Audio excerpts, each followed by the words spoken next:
I have no idea what I'm gonna call this, so let's just see. Anyways, alright, so let's talk about weak characters. If you guys watched my review, oh sorry, I'm wearing the same clothes, but I just finished filming the not Vampire Academy, why do I keep saying Vampire Academy? I just finished filming I just finished filming The Rest Falls Away book review before this, so if you guys want to watch the book review, I'll leave a link below or right here. If you guys did watch it, there was a part where I talked about weak characters and how Philip was weak. So I'm just gonna discuss and talk about weak characters and like other books that I thought had weak characters in it.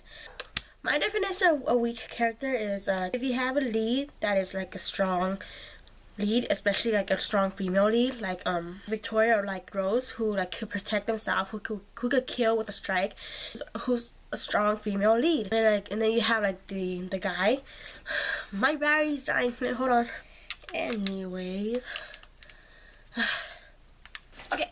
So anyways, what was I talking about? Oh, like weak characters, right? So like you get this female lead or like a lead that's like strong, they can protect themselves, they could like kill with a strike, they could kill with the stake to the chest, right? Or anyone could kill with a stake to the chest, but they could like stick a stake straight into your chest with one punch, right? You get like those strong female leads, and then you get the like their love interest or like a second lead who wants to protect them, but the girls don't need protecting. They can protect themselves, and they don't need your help. Because if you try to help them, you're just gonna end up making it worse for them by showing up and trying to be the hero. That's my definition of like a weak character. Someone who wants to protect the girls, but the girls can protect themselves, and someone who's not really strong, not like someone who can't fight, someone who just do stupid decisions and wants to be the hero, but and it's the girl that it's the other person that they won't save that end up saving them. So yeah, and then so a couple example is, y'all gonna hate me, but Peeta from The Hunger Games. In my opinion, Katniss is a very strong character. She knows how to fight, she knows how to shoot the arrow, she knows how to survive. Whereas Peeta, he knows how to bake. Of course, he did learn how to fight and all that stuff, but he knows how to bake. Of course, do the camouflage thingy, but it was Katniss ended up saving him most of the time. I just felt like he was a very weak character. I mean, don't get me wrong, I'm not a big fan of Peeta, but I'm not a big fan of Gale either. I mean, I think both of them, honest is the truth, don't hate me, but I think Katniss would have done way better, would have been okay with her being herself, She don't need no guy in her life, in my opinion. If you guys hate me, sorry for that, but in my opinion, she don't need a guy in her life, because she's good by herself. And like, guys just complicate things, because you know how complicated things got, right? With her, Peeta, and Gale in that book. And even from the start, she didn't want to get married, she didn't want to have kids, and what happened at the end? She had kids for Peeta. I don't even think she wanted kids, she just had kids for Peeta. She just had kids for Peeta because Peeta wanted kids. So of course there was no more Hunger Games, but yet she still didn't want kids, and she had kids for Peeta. So any of the book, I just felt like, okay, I felt like she got stuck with Peeta. Even though I don't like Gale either, but I just felt like she got stuck with Peeta because Peeta was like the only other guy she knows, because you know Finnick died. And, like, she could have just done well on her own. She didn't need Peeta in her life. She didn't need Gale in her life. Like, Peeta is like my definition of what I think is a weak character, because he needed Katniss, and Katniss had to protect him. Like, can Peeta really protect her where she could protect herself? So I love the Hunger Games though. Don't get me wrong, I love the Hunger Games. I just don't like her with Peeta. And like, shoot, there was another example I thought of last night. Now I can't remember. Of course, Philip from The Rise Falls Away, the Cardella's Chronicles. I haven't finished it, but Philip was only in the first book, and you guys haven't read the book, don't listen to this part, because spoiler ahead, because I'm gonna tell you what happened at the end. So if you guys want to read the book, don't watch this part. I'll just give you I'll give you an indication of when to, or where to skip, or when to unmute or mute, whatever. So let's go. So you get Philip in The Rise Falls Away. And you get Victoria. Victoria is a really strong character. And you get Philip, who's a human and who's her fiance, or her fiance slash husband. fiance for the first book, first part, husband for the second part, or towards the end, and then he tries to be the hero. He ended up following her to like a dangerous part of town where like Vampire Academy and human interact. And Vampire Academy, did I just say Vampire Academy? Sorry about that. Where vampire and humans interact. If you're a threat to vampire, they're not gonna be like, oh, put your gun down. They're gonna be like, I'm gonna kill you. Yeah, he ended up like going to the dangerous part of town with a pistol. Like, if it wasn't for Max, he would have died there right then and there, because Max was there too. Max saved him. Philip has to be a hero and go try to save her, make things complicated, and almost get killed at the freaking bar. So like, she don't need you there. You go home, go to sleep, wait, be a good boy and wait for your girl to come home. Like, don't go and cause problem for her. See, there's a reason why she didn't tell you, and if she don't want you there, you don't be there.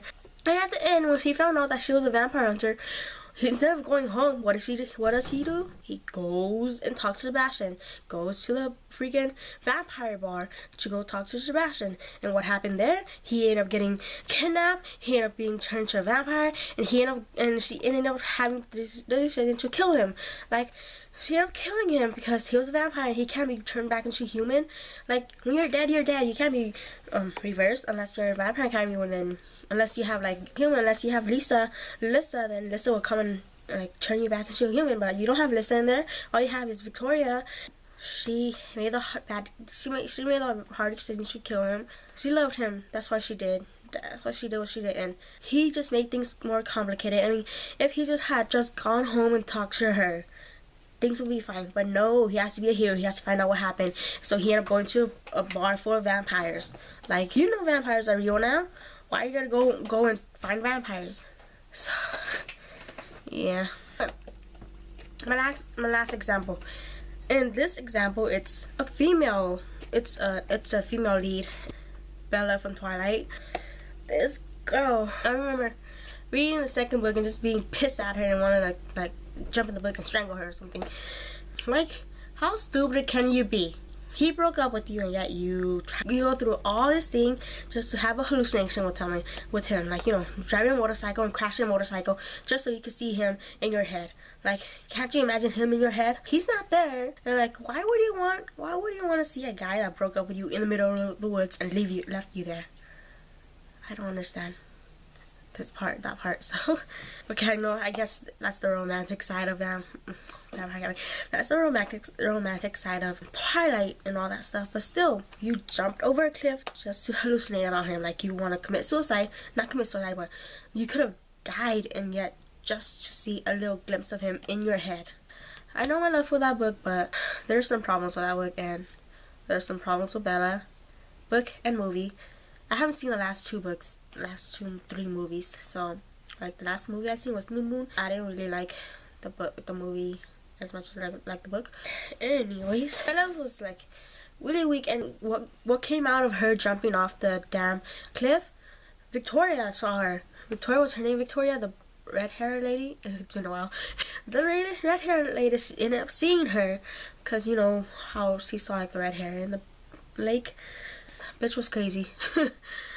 She was crazy. Why would he go throughout this? And why would he walk up to a bunch of motorcyclists so they could take you out for a ride? Like, you don't know what they're gonna do for you. Edward's not there to protect you. Why put yourself in that situation? You want to get laid? Go to Jacob. Honestly, Jacob would be like all up on that. So I don't like Jacob either. So I'm not team Jacob. And I'm not team Edward. Nor am I team Bella. Those are just some of the characters I thought they were weak. They don't need you there. They don't need you to show up and be the hero. Besides Bella. Bella was just a weak character altogether. I'm just rambling now. So, see, like, you know, every book you have those, like, not every book, but most books you have those characters who are like, who wants to be the hero, but in like trying to be the hero, they make things more complicated for the leads to like do what they do, because then they end up thinking about what the other person and like trying to save their ass, and at the same time trying to fight other people and trying to save other people's asses too, I guess. And then they've been falling in love with those idiots. So besides Katniss, okay, I know she loved him. She loved Gale, and she loved what's his face, Peter. But I didn't feel the love for them. Like, I didn't think she was in love with him. Like, she loved them like a brother. Okay, that sounds weird, but she wasn't in love with them. She just got stuck with Peter. Anyways, I should stop rambling now. Tell me what you think, like your opinion on that, like, you know. Anyways, yeah, thanks for watching, and like this video if you guys want to see more. Follow me on Twitter, Instagram, and that's it. My blog too. If you guys want to, you guys can follow me. The links are below. But other than that, thanks for watching, and give me a thumbs up if you like the video. And yeah, thanks for watching. Bye guys.